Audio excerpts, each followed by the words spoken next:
कहानी का आरंभ मध्य पूर्व के एक धूल भरे युद्धग्रस्त इलाके में होता है। वर्ष 1977। हेलीकॉप्टर के पंखों की गड़गड़ाहट और दूर से आती बमबारी की आवाजें वातावरण में तनाव घोल रही थीं। एक जीर्ण शीर्ण इमारत के सामने ब्रिटिश विशेष बल की एक टीम खड़ी थी। इनमें हैरी हार्ट, जिसका कोड नेम गलाहाद था, और उसका प्रशिक्षु ली अनविन शामिल थे। वे एक आतंकवादी पूछताछ अभियान के बीच में थे। हैरी, जो अपनी त्रुटिहीन वेशभूषा और शांत स्वभाव के लिए जाना जाता था, ने एक आतंकवादी को पकड़ा हुआ था। पूछताछ चल रही थी, लेकिन हैरी से एक चूक हो गई। उसने आतंकवादी के हाथ में छिपे ग्रेनेड को नहीं देखा। जैसे ही पिन खींची गई, मृत्यु निश्चित प्रतीत हुई। लेकिन इससे पहले कि विस्फोट सबको निगल लेता, ली अनविन ने अदम्य साहस का परिचय दिया। उसने अपने शरीर को ग्रेनेड के ऊपर फेंक दिया। एक जोरदार धमाका हुआ, धूल और मलबे का गुब्बार उठा। ली अनविन के शरीर के चिथड़े उड़ गए, लेकिन उसने अपने बलिदान से हैरी और पूरी टीम की जान बचा ली। लंदन लौटकर हैरी हार्ट ग्लानि से भरा हुआ था। वह ली अनविन के घर गया, जहां ली की विधवा पत्नी मिशेल और उसका नन्हा बेटा गैरी एग्जी अनविन थे। हैरी ने मिशेल को एक पदक सौंपा, जिस पर पीछे एक फोन नंबर और एक गुप्त संदेश लिखा था। आपातकाल में या जब आपको किसी सहारे की आवश्यकता हो, इस नंबर पर कॉल करें और कहें ऑन एक्सफोर्ड्स न कि ब्रोग्स। मिशेल, जो शोक में डूबी थी, ने पदक को ठुकरा दिया, लेकिन नन्हे एग्जी ने उसे थाम लिया। हैरी ने उस बालक की आंखों में देखा और मन ही मन एक प्रतिज्ञा ली कि वह इस बलिदान को व्यर्थ नहीं जाने देगा। 17 वर्ष बीत चुके थे। वह नन्हा एग्जी अब एक दिशाहीन विद्रोही युवक बन चुका था। वह लंदन की सड़कों पर पार्कोर करता, छोटी मोटी चोरियां करता और अपनी मां के अपमानजनक प्रेमी डीन बेकर के साथ एक तनावपूर्ण जीवन जी रहा था। एग्जी में प्रतिभा थी। वह एक पूर्व जिम्नास्ट था, बुद्धिमान था, लेकिन परिस्थितियों ने उसे चाव अशिष्ट युवक बना दिया था। एक दिन एग्जी ने डीन के गुंडों की एक कार चुरा ली। पुलिस ने उसका पीछा किया। एक रोमांचक कार रेस के बाद, जिसमें एग्जी ने अद्भुत ड्राइविंग कौशल दिखाया, कार को पीछे की ओर चलाना, उसे गिरफ्तार कर लिया गया। पुलिस थाने में जब उसे लगा कि अब जेल निश्चित है, उसे वह पुराना पदक याद आया। उसने उस गुप्त नंबर पर कॉल किया और कोडवर्ड बोला, ऑक्सफोर्ड्स न कि ब्रोग्स। कुछ ही पलों में उसे रिहा कर दिया गया। थाने से बाहर निकलते ही उसे एक लंबा सूट बूट में सजीला व्यक्ति मिला, हैरी हार्ट। हैरी उसे ब्लैक प्रिंस पब में ले गया। वहां एक बियर के गिलास के पीछे हैरी ने एग्जी को उसके पिता की वीरता के बारे में बताया। एग्जी को विश्वास नहीं हो रहा था कि उसका पिता एक साधारण सैनिक नहीं, बल्कि एक गुप्त जासूस था। तभी डीन के गुंडे वहां आ धमके। उन्होंने एग्जी को धमकाना शुरू किया और हैरी का मजाक उड़ाया। हैरी ने शांति से पब का दरवाजा अंदर से बंद किया और वह प्रतिष्ठित संवाद बोला, जो इतिहास बन गया। इसके बाद जो हुआ वह एग्जी की आंखों के लिए अकल्पनीय था। हैरी ने अपनी विशेष रूप से डिजाइन की गई छतरी, जो एक बुलेट प्रूफ ढाल और बंदूक दोनों थी, का उपयोग करते हुए उन गुंडों को एक कलात्मक और क्रूर नृत्य की तरह पीटना शुरू किया। कांच टूटे, हड्डियां उचटकीं और कुछ ही क्षणों में सभी गुंडे जमीन पर थे। हैरी ने अपनी टाई ठीक की, अपनी बियर का आखिरी घूंट पिया और एग्जी को यह सब भूल जाने की चेतावनी देकर चला गया। लेकिन एग्जी अब मंत्रमुग्ध हो चुका था। हैरी, जो किंग्समैन नामक एक स्वतंत्र अंतर्राष्ट्रीय खुफिया एजेंसी का सदस्य था, ने एग्जी को एक मौका देने का फैसला किया। किंग्समैन के एक एजेंट लेंसलॉट की हाल ही में एक मिशन के दौरान हत्या कर दी गई थी। लेंसलॉट जलवायु परिवर्तन के कट्टरपंथी अरबपति रिचमंड वैलेंटाइन का पता लगाने गया था, जहां वैलेंटाइन की अंगरक्षक गजेल, जिसके पैरों की जगह धारदार ब्लेड लगे थे, ने उसे बीच से काट दिया था। अब किंग्समैन को एक नए लेंसलॉट की जरूरत थी। हैरी एग्जी को एक साधारण दिखने वाली दर्जी की दुकान किंग्समैन टेलर्स में ले गया। ड्रेसिंग रूम की लिफ्ट से वे भूमिगत मुख्यालय में पहुंचे। वहां एग्जी ने देखा कि कैसे पुरानी दुनिया का आकर्षण और भविष्य की तकनीक एक साथ मिलती है। एग्जी को अन्य उम्मीदवारों के साथ प्रशिक्षण के लिए चुना गया। इनमें ऑक्सफोर्ड और कैम्ब्रिज के अमीर अहंकारी छात्र थे और एक लड़की थी, रॉक्सी। उनका प्रशिक्षक मर्लिन था, जो एक सख्त लेकिन न्यायप्रिय तकनीकी जादूगर था। इस बीच रिचमंड वैलेंटाइन अपनी भयानक योजना को अंजाम दे रहा था। वह दुनिया के नेताओं और मशहूर हस्तियों का अपहरण कर रहा था या उन्हें अपनी तरफ मिला रहा था। उसकी योजना थी कि दुनिया की आबादी को कम किया जाए ताकि पृथ्वी को ग्लोबल वार्मिंग से बचाया जा सके। वह मुफ्त सिम कार्ड बांट रहा था, जो मुफ्त इंटरनेट और कॉलिंग की सुविधा देते थे, लेकिन वास्तव में वे एक न्यूरोलॉजिकल हथियार थे। प्रशिक्षण क्रूर था। पहली ही रात रंग रूटों के शयनकक्ष में पानी भरना शुरू हो गया। जबकि अन्य अमीर लड़के घबराकर दरवाजे पर दस्तक दे रहे थे, एग्जी ने देखा कि दर्पण के पीछे से हवा आ रही है। उसने अपनी मुट्ठी से कांच तोड़ा, लेकिन यह एक तरफा दर्पण था। अंततः उसने अपनी तार्किक क्षमता का उपयोग किया और शौचालय के पाइप से सांस लेने की नली बनाई। मर्लिन ने उनकी प्रशंसा की, लेकिन यह भी सिखाया कि टीम वर्क जरूरी है। एग्जी और रॉक्सी के बीच दोस्ती बढ़ने लगी, जबकि अन्य अमीर लड़के, विशेष रूप से चार्ली, एग्जी की पृष्ठभूमि का मजाक उड़ाते थे। एक अन्य परीक्षण में उन्हें एक हवाई जहाज से पैराशूट के बिना कूदना था। हवा में गिरते हुए उन्हें बताया गया कि उनमें से एक के पास पैराशूट नहीं है। एग्जी ने निस्वार्थ भाव से दूसरों को पकड़ने की कोशिश की। अंत में यह पता चला कि सबके पास पैराशूट थे। यह केवल उनके साहस और विश्वास की परीक्षा थी। इसी दौरान हैरी वैलेंटाइन के पीछे लगा था। वह एक अमेरिकी अरबपति के भेष में वैलेंटाइन से मिला। दोनों ने एक अजीब रात्रि भोज किया। चांदी की तश्तरियों में मैकडॉनल्ड्स के बर्गर। यहाँ विचारधाराओं का टकराव हुआ। वैलेंटाइन का मानना था कि मनुष्य एक वायरस है और पृथ्वी बीमार है। बुखार को कम करने के लिए वायरस को मारना होगा। हैरी ने इसका विरोध किया। एग्जी प्रशिक्षण के अंतिम चरण में पहुंच गया था। अब केवल वह और रॉक्सी बचे थे।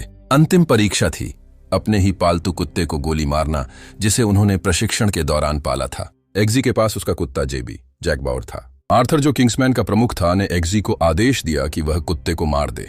एग्जी बंदूक ताने खड़खड़ा रहा, उसका हाथ कांप रहा था। वह अपने वफादार साथी को नहीं मार सका। उसने बंदूक नीचे कर दी। एग्जी फेल हो गया। उसे घर भेज दिया गया। बाद में उसे पता चला कि बंदूक में असली गोलियां नहीं थीं, यह केवल वफादारी और आदेश पालन की परीक्षा थी। रॉक्सी ने परीक्षा पास कर ली और नई लैंसलॉट बन गई। हताश एग्जी ने हैरी की कार चुराई और उसे चलाने लगा। हैरी ने उसे रिमोट कंट्रोल से रोका और उसे अपने घर ले गया। वहां हैरी ने उसे समझाया कि किंग्समैन होने का मतलब कुलीनता नहीं बल्कि श्रेष्ठता है। तभी हैरी को एक सुराग मिला, केंट की अमेरिका में एक नफरत फैलाने वाले चर्च समूह हेट ग्रुप का। वैलेंटाइन वहां अपना परीक्षण करने वाला था। हैरी केंटकी के साउथ ग्लेड मिशन चर्च पहुंचा। यह एक अतिवादी समूह था जो नफरत भरे उपदेश दे रहा था। एग्जी, मर्लिन और आर्थर वीडियो लिंक के जरिए सब देख रहे थे। अचानक वैलेंटाइन ने अपने उपग्रहों के माध्यम से उस चर्च में मौजूद लोगों के फोन में सिग्नल भेजा। यह सिग्नल मस्तिष्क के उस हिस्से को उत्तेजित करता था जो आक्रामकता और हिंसा को नियंत्रित करता है, साथ ही विवेक को बंद कर देता है। परिणाम भयावह था। चर्च के अंदर नरक टूट पड़ा।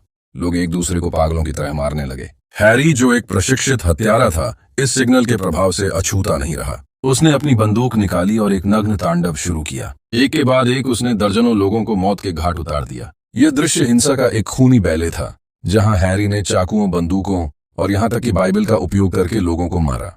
पृष्ठभूमि में फ्री बर्ड गाना बज रहा था, जो इस अराजकता को और भी भयानक बना रहा था। जब सब शांत हुआ, हैरी अकेला जीवित था, खून से लथपथ। वह चर्च से बाहर निकला, अपने होश में वापस आते हुए हैरान कि उसने क्या कर दिया। तभी वैलेंटाइन वहां आया। उसने हैरी की आंखों में देखा, अपनी पिस्तौल निकाली और बिना किसी हिचकिचाहट के हैरी के सिर में गोली मार दी। गलाहत, महान जासूस मारा गया। एग्जी स्क्रीन पर यह देख चिल्ला उठा। शोक और क्रोध में एग्जी किंग्समैन मुख्यालय गया और आर्थर चेस्टर किंग से मिला। आर्थर ने उसे एक गिलास ब्रांडी पिलाई और वैलेंटाइन के दर्शन की प्रशंसा करने लगा। एग्जी ने आर्थर की गर्दन के पीछे एक निशान देखा, वही निशान जो वैलेंटाइन के अन्य सहयोगियों के पास था। आर्थर गद्दार था। आर्थर ने अपनी और एग्जी की ड्रिंक में कुछ मिलाया, लेकिन एग्जी की नजरों से यह बच न सका। एग्जी ने चालाकी से गिलासों को बदल दिया। आर्थर ने अपनी ड्रिंक पी और एग्जी को मारने की धमकी दी, लेकिन कुछ ही पलों में वह खुद तड़प कर मर गया। एग्जी ने उसके कान के पीछे से वह चिप निकाल ली जो वैलेंटाइन की फ्रीक्वेंसी से सुरक्षित रखती थी। अब किंग्समैन में केवल 3 लोग बचे थे जो वफादार थे, एग्जी, मर्लिन और रॉक्सी। एग्जी, मर्लिन और रॉक्सी ने एक योजना बनाई। वैलेंटाइन एक पहाड़ी बंकर में छिपा था, जहां उसने दुनिया भर के अमीर और शक्तिशाली लोगों को सुरक्षित रखा था ताकि वे नई दुनिया का निर्माण कर सकें। योजना त्रिपक्षीय थी। रॉक्सी को एक उच्च ऊंचाई वाले गुब्बारे का उपयोग करके समताप मंडल स्ट्रेटोस्फीयर में जाना था और वैलेंटाइन के एक उपग्रह को मिसाइल से नष्ट करना था ताकि उसका नेटवर्क टूट जाए। एग्जी को आर्थर का भेष बनाकर बंकर में घुसपैठ करनी थी और मुख्य सर्वर को हैक करना था। मर्लिन को विमान से तकनीकी सहायता देनी थी। रॉक्सी ने सफलतापूर्वक उड़ान भरी और अत्यधिक ऊंचाई पर जाकर मिसाइल दागी। उपग्रह नष्ट हो गया। वैलेंटाइन का सिग्नल बाधित हो गया, लेकिन वैलेंटाइन के पास बैकअप था। उसने एक दूसरे उपग्रह का उपयोग करने का फैसला किया, जिसके लिए उसे बायोमेट्रिक स्कैन की जरूरत थी। एग्जी बंकर में दाखिल हुआ। वहां पार्टी का माहौल था। उसने सर्वर रूम में जाने की कोशिश की, लेकिन चार्ली, वही अमीर लड़का जो ट्रेनिंग में था, ने उसे पहचान लिया। चार्ली भी वहां अपने अमीर माता पिता के साथ था। भेष खुल गया। एग्जी को भागना पड़ा। वह अपनी विशेष जूतों, घड़ी और सूटकेस गन का उपयोग करते हुए वैलेंटाइन के सैनिकों से लड़ा। मर्लिन ने उसे बताया कि अब कोई विकल्प नहीं है, उन्हें सीधे वैलेंटाइन को रोकना होगा। वैलेंटाइन ने वीडे की शुरुआत कर दी। दुनिया भर में अराजकता फैल गई। माताओं ने अपने बच्चों पर हमला किया, दोस्तों ने दोस्तों का गला घोंटा। पूरी दुनिया जलने लगी। एग्जी बुरी तरह घिर चुका था। सैनिकों की संख्या बहुत अधिक थी। मर्लिन ने तभी एक खोज की। जो सुरक्षा चिप्स वैलेंटाइन ने अपने सहयोगियों वीआईपी लोगों की गर्दन में लगाई थी, वे फेल सेफ तंत्र से जुड़ी थी। मर्लिन ने सिस्टम को हैक किया और उन चिप्स को सक्रिय कर दिया। अचानक बंकर के अंदर और दुनिया भर में जहां भी वैलेंटाइन के सहयोगी छिपे थे, एक विचित्र दृश्य देखने को मिला। पॉम्प एंड सर्कमस्टेंस संगीत की धुन पर उन सभी गद्दारों, भ्रष्ट नेताओं और अमीर षड्यंत्रकारियों के सिर फटने लगे। लेकिन यह खूनी नहीं था, यह रंगों के विस्फोट जैसा था। बैंगनी, हरा, नीला धुआं मशरूम के बादलों की तरह उठ रहा था। यह एक व्यंग्यात्मक और कलात्मक न्याय था। केवल वैलेंटाइन और गाजेल बचे थे क्योंकि उनके पास चिप्स नहीं थी। एक्जी अब मुख्य कक्ष में पहुंचा। उसके और वैलेंटाइन के बीच केवल गजेल खड़ी थी। गजेल और एक्जी के बीच एक भीषण द्वंद्व युद्ध हुआ। गजेल के ब्लेड वाले पैर हवा को चीर रहे थे, जबकि एक्जी अपनी किंग्समैन ट्रेनिंग और गैजेट्स का उपयोग कर रहा था। लड़ाई तीव्र और कलाबाजी से भरी थी। अंत में गजेल ने एक्जी पर ऊपर से हमला किया। एक्जी ने अपने जूते के ब्लेड का उपयोग किया, जिस पर न्यूरोटॉक्सिन लगा था। उसने गजेल के ब्लेड को रोका और उसके गाल पर एक छोटा सा चीरा लगा दिया। जहर ने तुरंत असर किया और वह गिर पड़ी। अब केवल वैलेंटाइन बचा था। वह अपनी कुर्सी पर बैठा दुनिया को जलते हुए देख रहा था। एक्जी ने गजेल के पैर का एक नुकीला ब्लेड उठाया और उसे वैलेंटाइन की ओर फेंका। ब्लेड सीधे वैलेंटाइन की छाती में धंस गया। वैलेंटाइन, जिसे खून देखने से नफरत थी और उल्टी आती थी, ने अपने ही खून को देखकर मुंह बनाया और फर्श पर गिर गया। उसकी मौत के साथ ही सिग्नल बंद हो गया। दुनिया भर में लोग अपनी हिंसा से जागे, भ्रमित और डरे हुए, लेकिन जीवित। मिशन सफल रहा। एक्जी ने दुनिया को बचा लिया था। लेकिन कहानी अभी खत्म नहीं हुई थी। बंकर की जेल में स्वीडन की राजकुमारी टिल्डे भी कैद थी, जिसे वैलेंटाइन ने पकड़ रखा था क्योंकि उसने सहयोग करने से मना कर दिया था। एक्जी ने उसे मुक्त कराया। उन्होंने शैंपेन की बोतल के साथ अपनी जीत का जश्न मनाया, एक अंतरंग और हास्यपूर्ण क्षण जिसे दर्शकों के लिए छोड़ दिया गया। कुछ समय बाद हम वापस उसी ब्लैक प्रिंस पब में हैं। एक्जी की माँ वहां बैठी है। डीन और उसके गुंडे फिर से उसे परेशान कर रहे हैं। दरवाजा खुलता है। एक्जी प्रवेश करता है। अब वह चाव के कपड़ों में नहीं, बल्कि एक शानदार सिलवाया हुआ सूट पहने हुए है, बिल्कुल हैरी हार्ट की तरह। उसने चश्मा लगाया हुआ है और हाथ में वही छतरी है। डीन उसे पहचान नहीं पाता और उसे ताना मारता है। एक्जी हैरी की तरह ही शांति से दरवाजा बंद करता है। मैं यहाँ अपनी माँ को लेने आया हूँ, एक्जी कहता है। डीन हंसता है और अपने गुंडों को इशारा करता है। एक्जी मुस्कुराता है, ठीक वैसे ही जैसे हैरी मुस्कुराया था। शिष्टाचार ही मनुष्य का निर्माण करता है, वह कहता है और एक बियर का मग हवा में उछालता है, जिससे स्क्रीन काली हो जाती है। एक्जी अब केवल एक जासूस नहीं था, वह एक किंग्समैन था, एक नया गला हाथ।